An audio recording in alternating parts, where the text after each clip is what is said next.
Hi everybody, so today I'm going to be talking about inspections. I really want everyone to understand how to inspect a property so that you can spot if there's any major issues that maybe weren't part of the description, they often aren't, or weren't visible in the photos online. It is really important to do inspections so that you can get to know the property, whether it's a video inspection, a photo inspection, or anything else. That's just my cat working from home, am I right?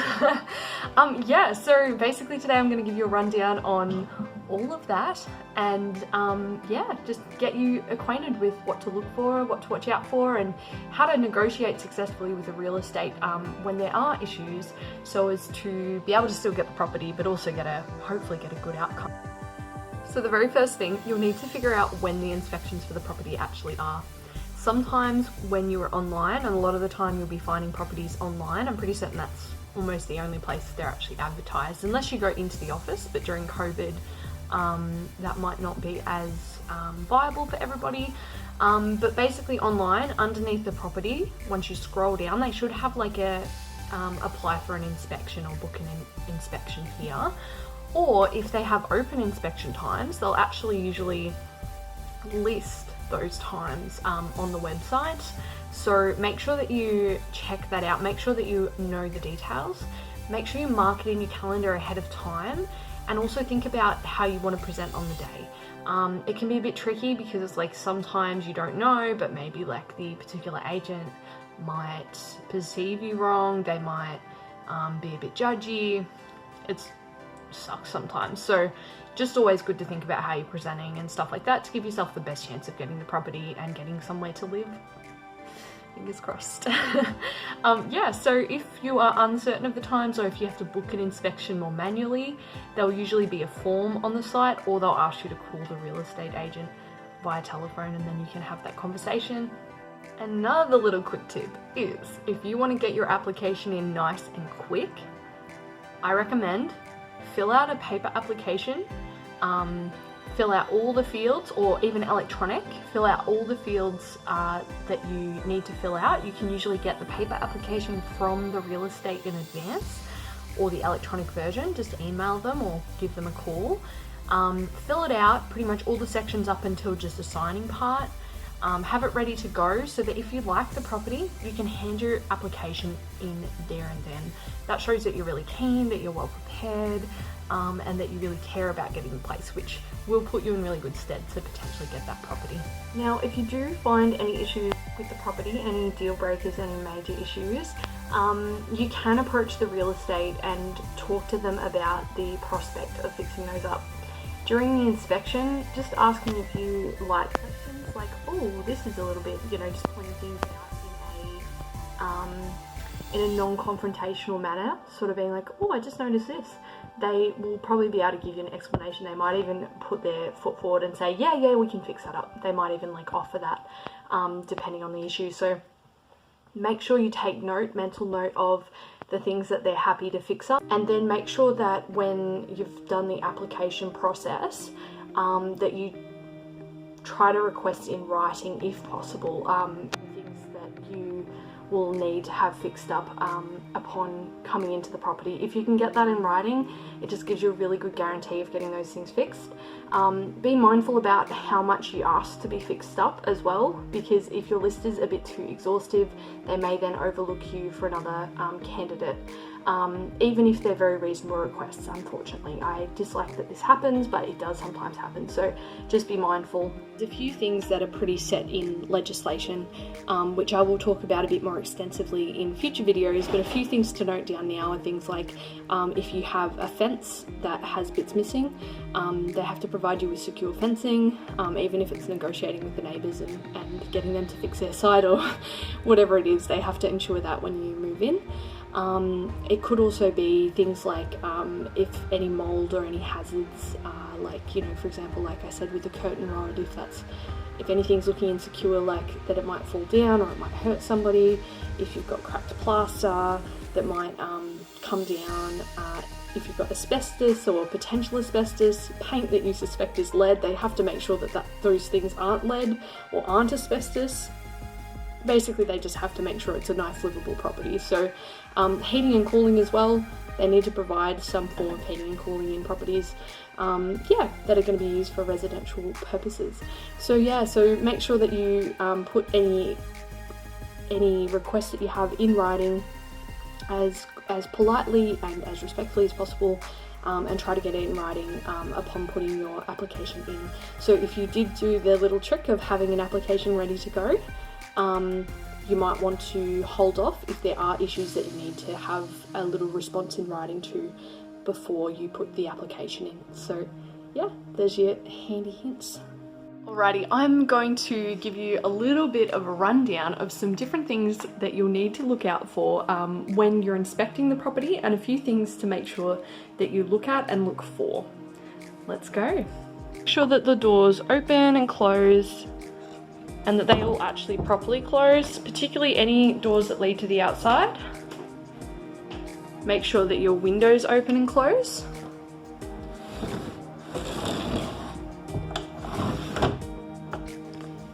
And make sure they lock as well. Yep, all good. Make sure that your cupboards open and close properly too. This can also help to detect if any of them are actually going to end up breaking. Sometimes, you know, you might have moved into a place only to have the cupboard fall off a hinge, like, you know. It's also a really good way to figure out if you've got enough storage space as well. That way you know what you're working with, particularly if you have a little bit more stuff that you need to actually put into storage and store, then you'll know if you can fit it in. The other one to make sure that you look out for is any major or obvious damage. Things like if you've got some paint that's peeling, that's not too much of a biggie, but like if it's outside, for example, peeling paint could mean that you have some issues with rot and water damage. You know, any chips or scrapes or bumps are really good to note, because it might just be a preference, like you want a place that looks a little bit cleaner, but it also might just be something like you've got a kid that's gonna like peel paint off the wall if there's already a bit peeled off, or you've got a kid that might get a splinter from any sort of chipped wood, or, you know, there's lots of considerations there. The other thing with paint is that sometimes, although not often, the paint might be old and it might be lead based, which can be a bit of a health hazard. So always double checking too if there is paint damage, just making sure that the paint isn't lead based, because that can then be a bit dangerous. The other things to look for in terms of major damage are things like, and lucky I don't have any of them, but if you've got walls that are coming away from the edges, or plasterboard that's peeling up from the architrave or from the skirting board at the bottom here, if you've got any of that going on, then you might have some previous water damage or existing water damage, which again can cause some problems, particularly around mold and stuff like that if you've got water damage going on, but also just around the stability of walls and things like that in the house. If you've got any toddlers pressing on walls and things like that, if they're already a little bit soggy or a little bit weak, you might end up having them come away entirely or crumble due to pressure that wouldn't usually cause a plasterboard wall to come away. The same goes for if you have any curtain hooks that are attached.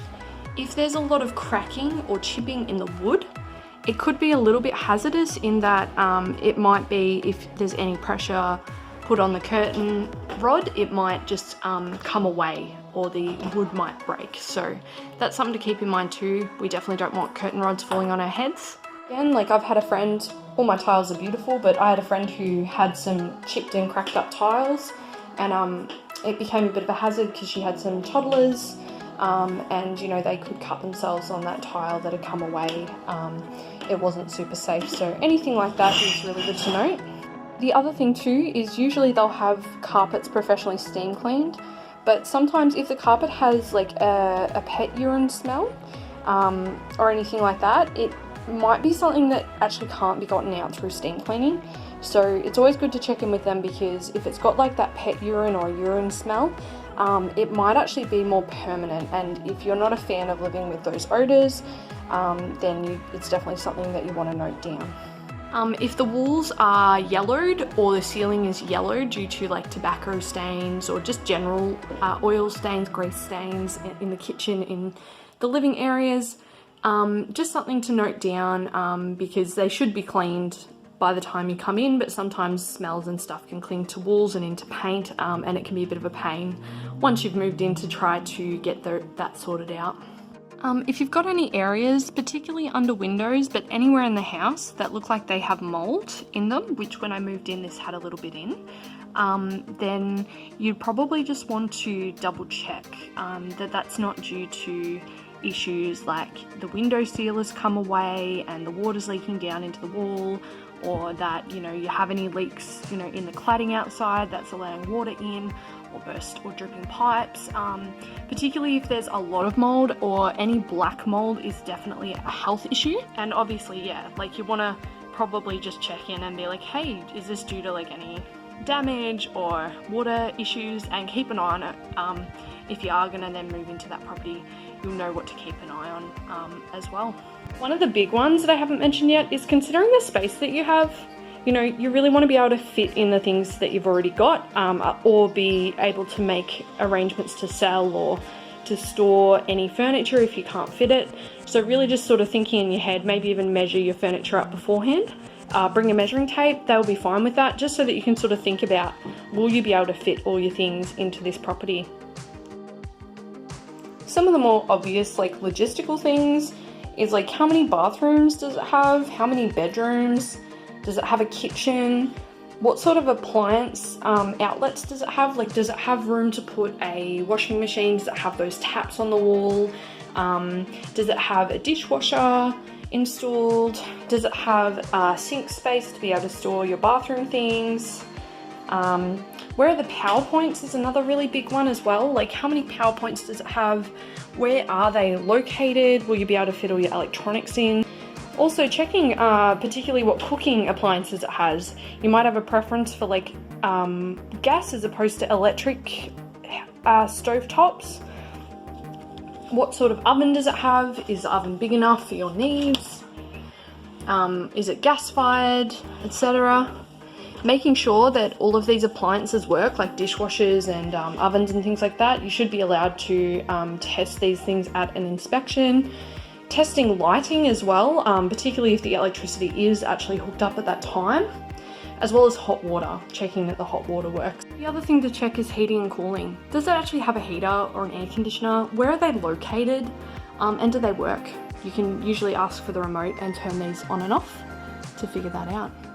Other things to note is which way the home actually faces. If the home faces towards like the east or the west, or the north or the south, you're going to have different light, and you're going to have different temperatures in the house as well. So figuring out which way the house is actually facing, as well as how much natural light comes into the property. Having a lot of natural light can be really good for your mental health, and if it's a preference or a need that you have, then yeah, really important to check that out.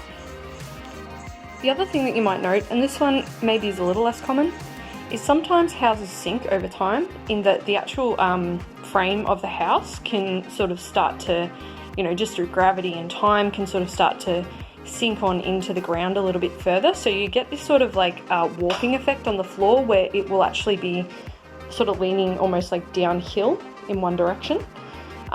It's a bit hard to note all the time, but if you have a fair bit of sinking in the house, like for example, if it's sunk to the point that the wall is cracking, the floor is, you know, pushing way under, like for example, if this was really bad, then the floor would probably be a fair bit away from the skirting board, and there might even be cracking in the wall here due to the pressure of everything sinking down. That's something to note, because you really don't want to be in a place that is sinking like super fast. Like for example, if there's a pipe leaking outside that's causing the ground to be really mushy or spongy. So yeah, going outside and actually physically testing the ground if you can is also a really good way to double check if it might be an issue related to that, because that could mean, you know, obviously having to have extensive renovations and issues, which could disrupt your rental time as well. Other considerations, mainly on the outside of the property, is like who owns this area. Often if you're in a set of apartment flats, the area outside your property will be owned by a body corporate. And they might have certain limitations on what you can actually do with the space, whether you can even put a garden in or whether you can put anything outside. So definitely something worth checking out. Checking that the fencing is secure is also really important, particularly if you have pets or kids. You don't want them being potentially having like dogs come through and hurt them or escaping and running off. So yeah, checking all that out, checking for any hazards, like because this is a body corporate, I didn't really, like, this wasn't a part of my rental agreement, but you know, for example, down the side of the house here, you know, there's some barbed wire, so and some like wire hanging out, so if this was like going to be my yard, I'd probably be asking if that could be removed prior to moving in. Also just checking the condition of the outside walls as well, like if there's any obvious big cracks in the cladding or anything like that, particularly if you're worried about asbestos. If there's any cracks or unpainted or unsealed cladding that looks sort of cementy, not bricky, it's definitely worth asking them and double checking and getting 100% that it's not asbestos, because that can obviously be quite dangerous if you're exposed to it and it is not sealed up or not painted over, or if it's chipping away and then the dust gets caught in the wind and then you can breathe it in. Also checking your, lots of spiders here, also checking your hot water system, checking that it's all in order. A little thing that you can do to test is just like make sure that you follow all the instructions in the manual, or on the side of, if you've got it on the side, you can do it on the side. It's just checking the release valve, make sure that your feet and arms and everything are nowhere near it, but just checking that there's actually, if there's no water coming out of it at all, then it might be blocked up, or it might have a really big problem with it. So double checking that's all in working order, and yeah, just checking the size of it as well, what the actual capacity of the device is. So it should be on the side, there'll be a sticker that tells you what the capacity is, and that should tell you sort of like, if you Google it, you can find out how much hot water that's likely to give you. Like, will your shower last for like 10 minutes, or will it last for 20 minutes, or so on and so forth, before the hot water runs out as well. Also checking for any, like, what sort of size yard you have. Obviously I don't actually have a yard here, but yeah, checking what the size of the yard is. Also checking if it has any gardens, if they're going to be easy to maintain. Say hello to Kitty. Hello. Oh, so cute. My goodness. Just checking out, yeah, if they have any gardens. If so, what the size of the gardens is, and like whether they're easy to maintain. If they're going to be really hard to maintain, that's probably not something, and you don't have time for that, that might be a considering factor. Also checking the state of any heating or cooling that might be around the property is really good. Yeah, and if it's raining when you go there, you should be able to see too if there's any cloggage in your guttering or in your downpipe as well, and checking that that's all flowing nice and smoothly. You should be able to hear it. So yeah, that'd be handy if you go there when it's actually raining. Nice. As you can tell, there are so many factors to consider when you're inspecting a property. So make sure that you're thorough, ask lots of questions, and make sure that you try everything out. You really want to make sure that rather than moving in and realizing that you've missed a bunch of stuff or that a bunch of stuff isn't working, you really want to make sure that you've tested it all in the inspection itself. And remember that always important to keep wearing a mask as per the current COVID restrictions, or follow any directives of the current COVID restrictions when you go to an inspection, including things like using hand sanitizer and yeah, wearing your mask and all that stuff, and stay safe. You can also, if you are somebody who is more in the vulnerable category for COVID-19, you can inspect a video or a photo inspection instead. If you're going to do this, make sure that you ask for specifics. They might just give you general photos that don't show all the things that you're actually after. So make sure that you do a dot point list of all the things that you need to make sure are there or not there before they do that, and then they can request them from the current tenants and they can make sure that you get those photos. Fantastic. All right, everybody, thank you for tuning in. Next week, we're going to talk about the actual application process, how to put your best foot forward on there, and what your rights are around that as well. Cheers. See you then.